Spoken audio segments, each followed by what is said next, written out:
Good afternoon. Do any of you have children or perhaps plan to have them someday?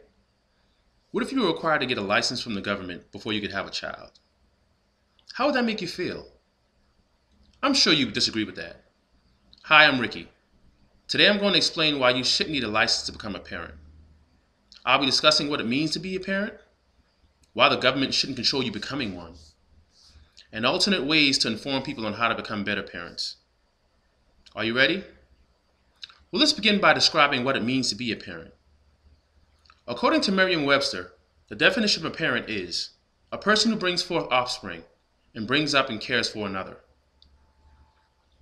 A parent is a person who provides a child food and shelter, a person that teaches them right from wrong and how to become a positive member of society, ensures they receive the proper education so they can provide for their children to continue on the cycle of life. Well, now that we described what it means to become a parent, now let's talk about why the government should not control the right to become a parent. The ability to procreate in itself is a basic human right that should not be controlled. I really think it cannot be controlled.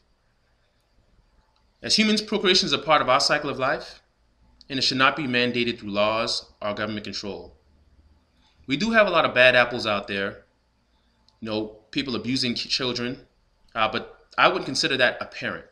I consider that someone who procreated, had a child, but didn't take on the responsibility of becoming a parent. This still should not be mandated through a law by the government. This allows them to also open the door for other control mechanisms. Now, we're talking about receiving a license for becoming a parent. But now we can go further and they can say, okay, well now I can control how many kids you can have.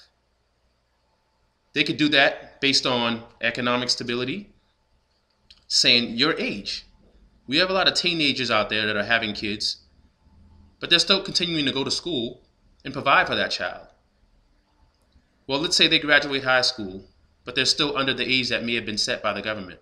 But now the government says, well, they can't have another child, even though they're going to college or whatever else it may be, to progress or better themselves. But they're in a position to have that child.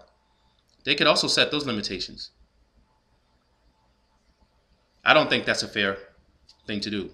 But again, we will open the doors for those type of things if we allow the government to mandate this or control those things. And basically, what would create the standard or the basis that you would actually need to receive this license? Parents come from different races and different cultures. So in essence, they raise their children different. So would this be negated now by the government based on this new law or this new regulation that you would need to receive this license? How would the license be actually revoked? Who would set that standard? There's too many variables there that I think that would affect our human and our civil rights. We should not even go down that road. So now that we've determined why the government shouldn't control the right to become a parent, now let's talk about some alternate solutions that are available. Parenting information is in abundance in our society. Like I spoke to before about, abusing children, or people that just, or let alone just negating them altogether. Let's say leaving them at home at night while they go party somewhere. Well, some of these parents may have not had or utilized the resources that were available to them to learn how to be better parents. Some of them should have gotten that from their parents, or their parents may have not have gotten that as well, which is why they continue this cycle. But for instance, there are also parenting classes that are available in your local hospital or our social service offices.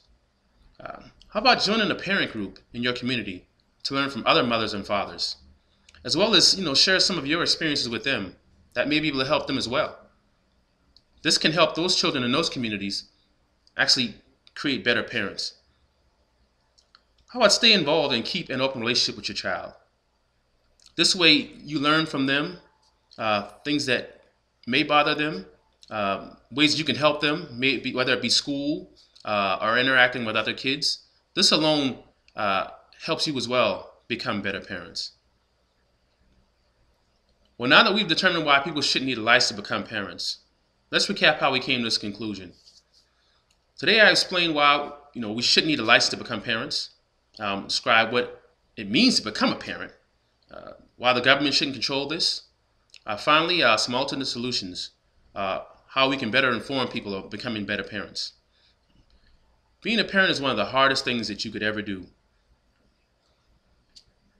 If you love your children and you care for their well-being, I'm sure you'll be fine. You shouldn't need a license for that. Well, thanks for listening and have a good day.